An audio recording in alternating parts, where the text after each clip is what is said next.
कथनी और करनी में आगे बढ़ते हैं। हम हमारे पार्ट 1 वीडियो में यह बात जो निबंध के रूप में है पढ़ चुके हैं और समझ चुके हैं।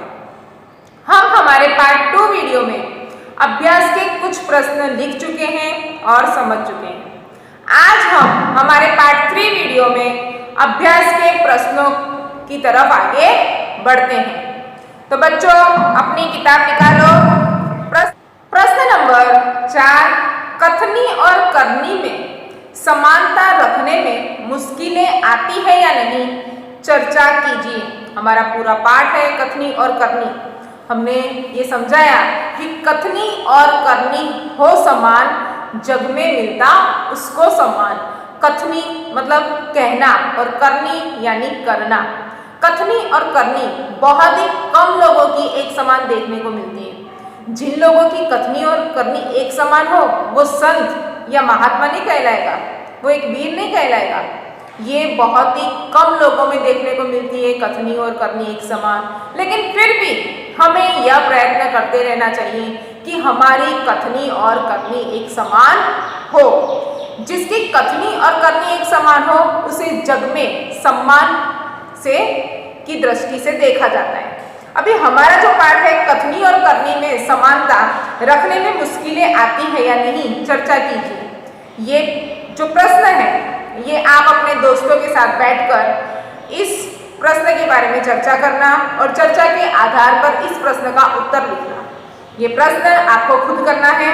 प्रश्न नंबर 5, परिच्छेद पढ़कर प्रश्नों के उत्तर दीजिए। यहाँ पर एक पैराग्राफ दे रखा है, हमें ये पैराग्राफ शांति से पढ़ना है। फिर कुछ प्रश्न दे रखे हैं, पेज नंबर 25 में देखो 5 प्रश्न दे रखे हैं। उन प्रश्नों के उत्तर इन पैराग्राफ में से ढूंढकर लिखने हैं। प्रश्न नंबर 5 ये आपको खुद करना है। पैराग्राफ देखकर पढ़कर प्रश्नों के उत्तर अपनी नोटबुक में खुद लिखने हैं। बच्चों अब हम स्वाध्याय के प्रश्नों की तरफ आगे बढ़ते हैं।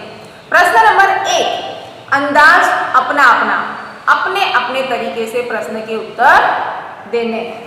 कथनी और करनी में अंतर विषय पर अपने विचार लिखिए। कथनी और करनी में अंतर विषय पर अपने विचार लिखिए। कथनी और करनी में समानता रखना हम सभी के लिए बहुत ही मुश्किल और कठिन है। कथनी और करनी में समानता वीरों और सज्जनों में देखने को मिलती है। कथनी और करनी उसी के एक समान होती है जो निर्भय, साहसी और हिम्मत वाले हैं। डरपोक और चरित्रहीन लोगों की कथनी और करनी एक समान कभी देखने को नहीं मिलती। प्रश्न नंबर 2, कथनी और करनी में अंतर विषय पर आपके दोस्त ने जो विचार लिखे हैं उन्हें पढ़िए। ये प्रश्न भी आपको खुद करना है। प्रश्न नंबर 3, करके दिखाइए। कोष्टक में दिए गए शब्दों को उचित क्रम में रखकर उदाहरण के अनुसार वाक्य लिखिए।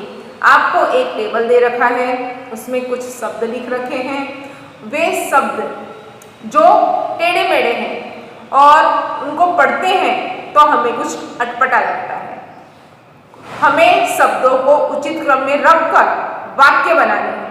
हमें उदाहरण में एक वाक्य दे भी रखा है, जैसे कि फूल तोड़ना मना है। अब हम ऐसे ही कुछ वाक्य कोष्टक में से देखकर बनाएंगे। ठीक है, चलो बच्चों प्रश्न नंबर 3 करके दिखाइए।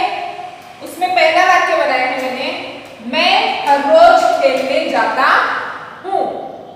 दूसरा, सबको कथनी करनी में समानता रखनी चाहिए। तीसरा वाक्य, वे कहीं से अच्छे पौधे लाए। इन वाक्यों के अलावा अगर आपसे और वाक्य बनते हैं तो आप वाक्य बनाकर लिख सकते हैं। अब हमारी किताब में जो भाषा सज्जता दे रखी है हम वह पढ़ेंगे और समझेंगे। बच्चों पेज नंबर 26 निकालो। उसमें देखो ऊपर भाषा सज्जता दे रखी है, पढ़कर समझिए। रामजी भाई ने भैंस खरीदकर दूध घी बेचा और उसके गोबर की खाद से खेतों की उपज भी बढ़ाई। मतलब कि रामजी भाई ने भैंस खरीदी, उससे दूध बेचा, घी बेचा और उसके गोबर की खाद से उपज बढ़ाई। मतलब कि उसके खेती में प्रॉफिट हुआ है। यह तो आम के आम और गुठलियों की वाली बात हुई। आम के आम गुठलियों के दाम का मतलब दोहरा लाभ होना, उसको डबल प्रॉफिट होना। यह रामजी भाई भैंस के लिए दूध तो बेचकर पैसे कमाते हैं, भैंस के गोबर की खाद बनाकर उसका भी उपयोग कर लेते हैं। इस प्रकार दूध और खाद दोनों का उपयोग करके मुनाफा कमा लेते हैं। जैसे कि आम खाकर उसकी गुठलियों का भी उपयोग किया जाए। दोनों प्रकार से लाभ होने पर यह लोकोक्ति कही गई है।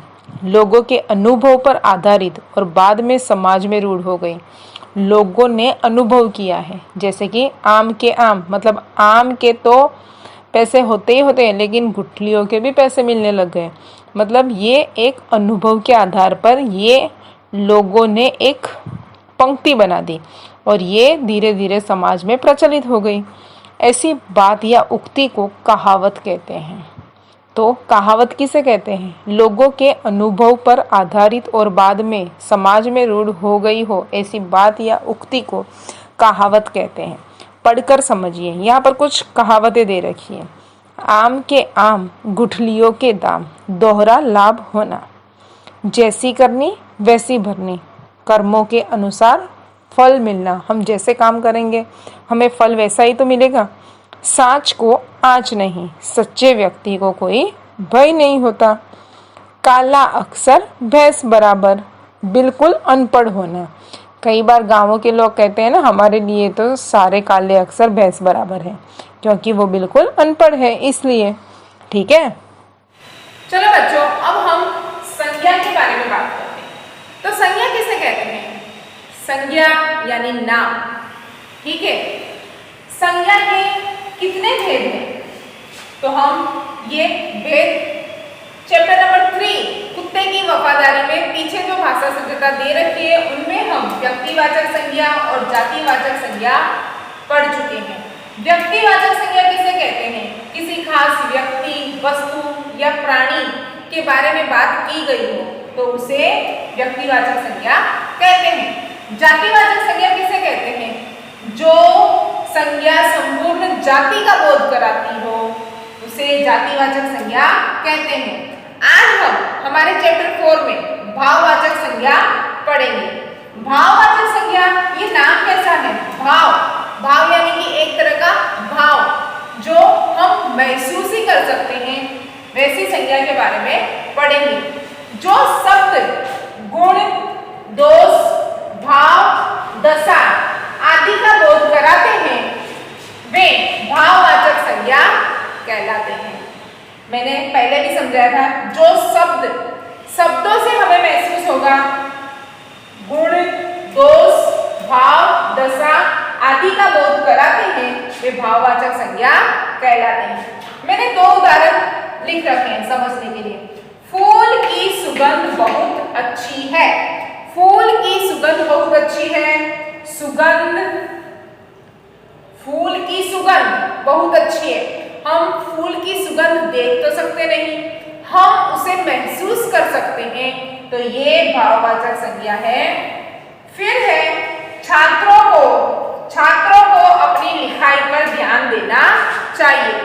छात्रों को अपनी, मतलब कि सभी छात्रों के बारे में बात की, छात्रों को अपनी लिखाई पर ध्यान देना चाहिए। किस पर ध्यान देना चाहिए? लिखाई पर। सुगंध एक गुण है, फूलों का गुण है सुगंध। फिर छात्रों को अपनी लिखाई पर ध्यान देना चाहिए। एक विशेषता बता रखी है, एक भाव बता रखा है कि छात्रों को अपनी लिखाई पर ध्यान देना चाहिए। भाववाचक संज्ञा, जो शब्द गुण, दोष, भाव, दशा आदि का बोध कराते हैं वे भाववाचक संज्ञा कहलाते हैं। हमारी किताब में भाववाचक संज्ञा के कुछ वाक्य दे रखे हैं, हम वे पढ़ेंगे और समझेंगे। बच्चों पेज नंबर 26 में देखो, निम्नलिखित वाक्यों को पढ़कर रेखांकित शब्दों को ध्यान से देखिए। हमें अहिंसा के पथ पर चलना चाहिए। हमें कैसे पथ पर चलना चाहिए? अहिंसा के पथ पर। ये एक गुण बता रखा है, तो ये क्या है? भाववाचक संज्ञा है। फिर पहाड़ की चढ़ाई बहुत कठिन होती है, चढ़ाई बहुत कठिन होती है, ये एक दोष बता रखा है। ठीक है। फिर थर्ड नंबर पर हमारे व्यवहार में विनम्रता होनी चाहिए। विनम्रता एक गुण का बोध कराता है। हमारे व्यवहार में विनम्रता होनी चाहिए। फिर है महात्मा बुद्ध ने शांति, दया और प्रेम का संदेश दिया। शांति, दया और प्रेम ये तीनों भाव है कि महात्मा बुद्ध ने ऐसा भाव व्यक्त करने का संदेश दिया है। महात्मा बुद्ध ने शांति, दया और प्रेम का संदेश दिया। क्षमा वीरों का आभूषण है, ये एक गुण है कि क्षमा, माफ कर देना वीरों का आभूषण है। उपयुक्त वाक्यों में रेखांकित शब्द अहिंसा, चढ़ाई, विनम्रता, शांति, दया, प्रेम, क्षमा, गुण, दोष, भाव, दशा आदि का बोध कराते हैं।